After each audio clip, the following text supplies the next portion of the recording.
नमस्कार। पिछले 2-3 दिन से मेरे पास सैकड़ों फ़ोन कॉल्स आए हैं कि ये क्या मामला है जो तुम्हारे नाम से टाइम्स ऑफ इंडिया और हिंदुस्तान टाइम्स में और दूसरे कुछ अखबारों में छपा है, और किस कोर्ट केस का जिक्र हो रहा है जिसका फैसला तुम्हारे हक में आया है, और इस केस के फैसले में तत्कालीन सांसद कुरुक्षेत्र और वर्तमान में हरियाणा के सीएम नायब सैनी का जिक्र क्यों किया हुआ है। मामला ये है कि माननीय Punjab and Haryana high court ने हरियाणा के वर्तमान मुख्यमंत्री नायब सैनी, जो उस समय कुरुक्षेत्र सांसद हैं, उनसे जुड़े एक मामले में मुझ पर दर्ज एक झूठी और आधारहीन एफआईआर को खारिज करते हुए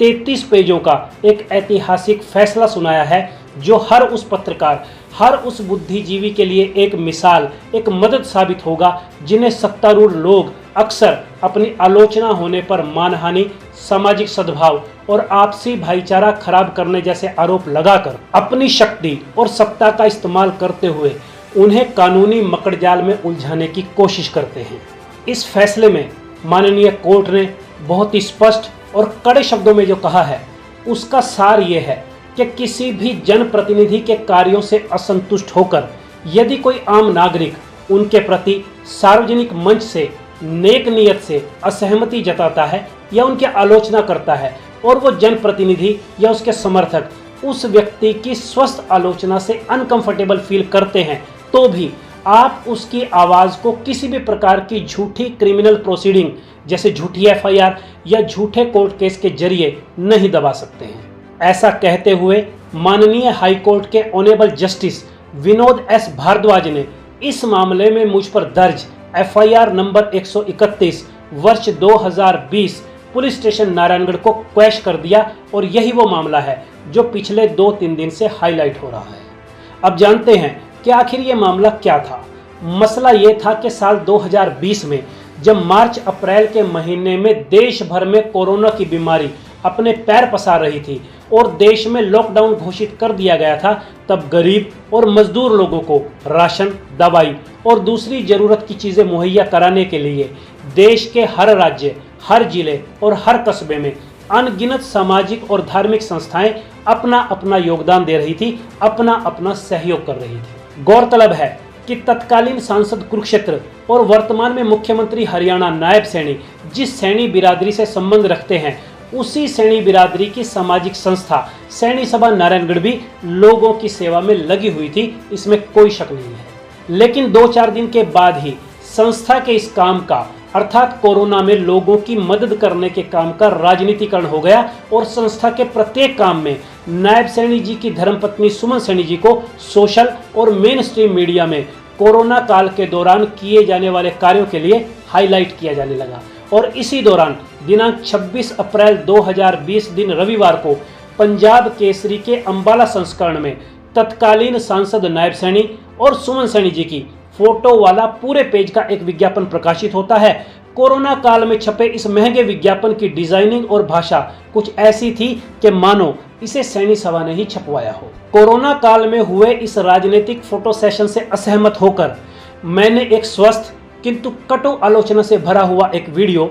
अपने फेसबुक पर अपलोड कर दिया। अपने उस वीडियो में मैंने कई सवाल उठाकर सैनी सभा नारायणगढ़ के तत्कालीन प्रधान केहर सिंह और तत्कालीन सांसद नायब सैनी जी से कुछ सवालों के जवाब मांगे। वो वीडियो क्या था, उसका लिंक मैंने यहाँ भी डिस्क्रिप्शन में और कमेंट बॉक्स में दिया हुआ है। मैंने उस वीडियो में इस विज्ञापन को छपवाने वाले का नाम पूछा और कोरोना के समय प्रकाशित इस विज्ञापन की जरूरत पूछी। सैनी सभा द्वारा विज्ञापन के जरिए सुमन सैनी जी की राजनीतिक बैकग्राउंड तैयार करने की बात पूछी, और मेरी ये बात जिला परिषद चुनाव में आगे सही भी साबित हुई, जिसमें सुमन सैनी चुनाव में वार्ड नंबर 4 से बतौर उम्मीदवार खड़ी भी हुई और बुरी तरह से हारी भी। हालांकि चुनाव में हार या जीत नेताओं के राजनीतिक करियर का ही एक हिस्सा होता है। इसके साथ ही मैंने उस वीडियो में साल 2019 के विधानसभा चुनाव में बीजेपी की ओर से वजनदार उम्मीदवार की बजाय एक कमजोर कैंडिडेट को टिकट देने और नारायणगढ़ में अवैध खनन संबंधी कई सवाल उठाकर जवाब मांगे थे, और ये सवाल मुझ पर बहुत भारी पड़े, क्योंकि जैसे ही मैंने ये वीडियो पोस्ट किया तो नारायणगढ़ पुलिस ने एफआईआर नंबर 131 के तहत आईपीसी 500 अर्थात मानहानि और 505(2) अर्थात सामुदायिक तनाव या वैमनस्य फैलाने के आरोप में मुझ पर मुकदमा दर्ज कर लिया। हालांकि उस मुकदमे में मुझे अंबाला कोर्ट से जमानत मिल गई और इसके बाद मैं इस झूठी और आधारहीन एफआईआर को क्वैश कराने के लिए हाई कोर्ट चला गया, जहां जस्टिस विनोद एस भारद्वाज ने आज ये 33 पेज का ऐतिहासिक फैसला दिया है, जिसे मैं सारांश रूप में आपके सामने अपने शब्दों में प्रस्तुत कर रहा हूं।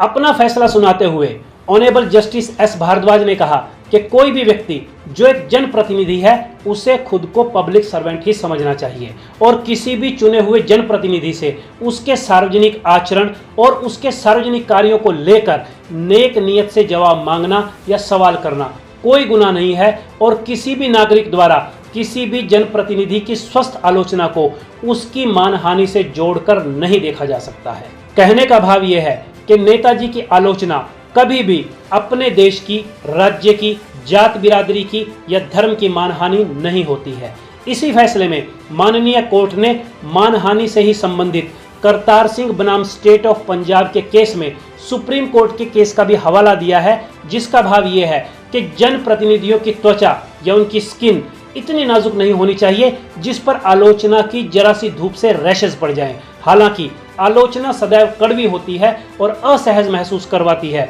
तो भी सत्तासीन लोगों को अपनी आलोचना को एक आवश्यक तत्व मानते हुए इसे सहजता से स्वीकार करना चाहिए। जस्टिस एस भारद्वाज ने माननीय सुप्रीम कोर्ट द्वारा एस खुशबू बनाम कन्यामल के फैसले का भी हवाला देते हुए कहा कि the framers of the constitution recognize the importance of safeguarding the freedom of speech and expression, since the free flow of opinions and ideas is essential to sustain the collective life of citizenry. Court ने आगे इस मामले में कहा कि जनप्रतिनिधि या किसी संस्था की आलोचना या उसके प्रति असहमति की आवाज जो किसी सार्वजनिक मंच पर जनहित की मंशा से उठाई गई हो, उसको झूठी आपराधिक कार्रवाई के जरिए महज इसलिए नहीं चुप कराया जा सकता क्योंकि यह आलोचना एक प्रभावी पद पर बैठे हुए व्यक्ति की है और क्योंकि उसे और उसके कुछ समर्थकों को वह आलोचना अच्छी नहीं लगी है, तो क्या केवल इस आधार पर उसकी आलोचना को मानहानि करने वाली, विभिन्न समुदायों में नफरत फैलाने वाली और दुर्भावनापूर्ण मान लिया जाना चाहिए? यदि ऐसा माना जाता है तो यह गलत होगा। आगे इस केस में नारायणगढ़ पुलिस के रवैये पर सवाल उठाते हुए कोर्ट ने जो भी लिखा उससे तत्कालीन डीएसपी नारायणगढ़ अमित भाटिया, तत्कालीन एसएचओ अरविंद कुमार और तत्कालीन जांच अधिकारी सब इंस्पेक्टर सुरेंद्र सिंह को भी जरूर पढ़ना और सुनना चाहिए। कोर्ट ने लिखा है कि इस केस में जिसमें कुछ भी आपराधिक था ही नहीं, उस केस में न केवल एफआईआर दर्ज की गई बल्कि चार्जशीट भी फाइल की गई, जो ये बताने के लिए काफी है कि पुलिस ने अपना काम बिल्कुल भी निष्पक्षता से नहीं किया, क्योंकि वो सत्ता में काबिज हुए एक व्यक्ति की नाराजगी लेने से डर गई। फैसले में आगे जो लिखा उसका भाव ये है कि एक जांच एजेंसी से ये आशा की जाती है कि वह स्वतंत्र, निर्भीक और निष्पक्ष रूप से जांच करेगी और किसी भी व्यक्ति के रुतबे से या उसकी प्रसन्नता अर्जित करने के लिए या उसकी नाराजगी से बचने के लिए प्रभावित नहीं होगी। जबकि बतौर सक्षम जांच अधिकारी नारायणगढ़ पुलिस एक सत्ताधारी के आगे घुटनों के बल बैठ गई और इस केस में अपराध के निर्धारण के संबंध में जो बातें देखी जानी चाहिए थी उनके प्रति उसने अपनी आंखें मूंद ली।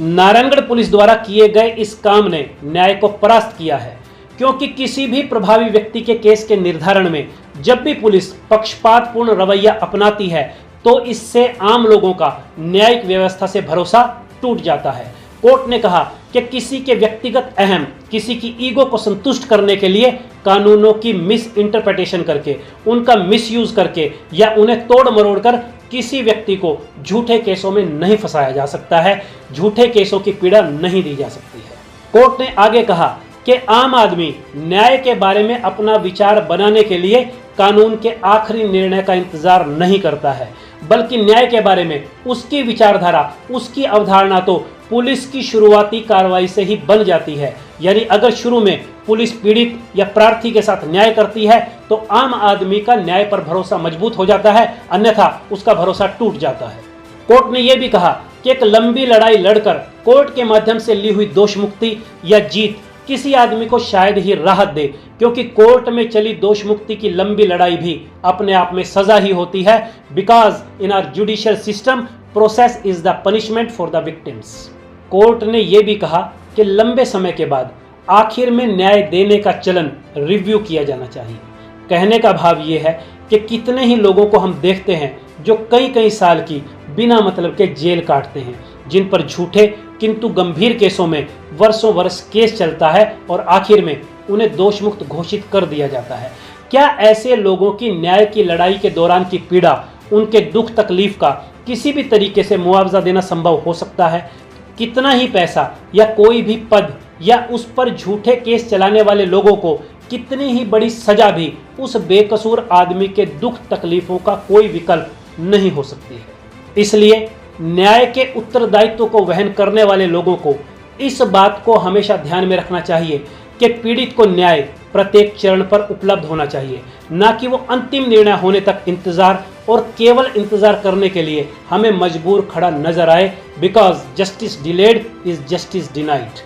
कोर्ट ने यह भी कहा कि यह न्याय का उपहास होगा यदि न्यायालय इस प्रकार की गतिविधि पर शुरू में ही शिकंजा ना कसे। कोर्ट ने कहा कि भले ही आलोचना का शिकार होने वाला कोई भी जनप्रतिनिधि अपनी आलोचना से नाराज नजर आए, तो भी आलोचना के लिए अभिव्यक्ति के मौलिक अधिकार को ही प्राथमिकता दी जानी चाहिए। किसी भी सत्तासीन पदासीन व्यक्ति की खुशी के लिए किसी नागरिक के मौलिक अधिकारों जैसे अभिव्यक्ति के अधिकार का दमन नहीं किया जा सकता है, और यदि यह दमन होता है तो अभिव्यक्ति के मौलिक अधिकार के मूल तत्व को, उसकी अवधारणा को ही समाप्त कर देगा। और इस तरह सुप्रीम कोर्ट के अनेक केसों के हवाले defamation, hate speech, freedom of speech यानी अभिव्यक्ति के अधिकार तथा असहमति व आलोचना की जरूरत के बारे में तफसील से बताते हुए माननीय जस्टिस विनोद एस भारद्वाज ने मेरे ऊपर दुर्भावना से दर्ज की गई इस एफआईआर को क्वैश कर दिया। तो आज अभी के लिए इतना ही।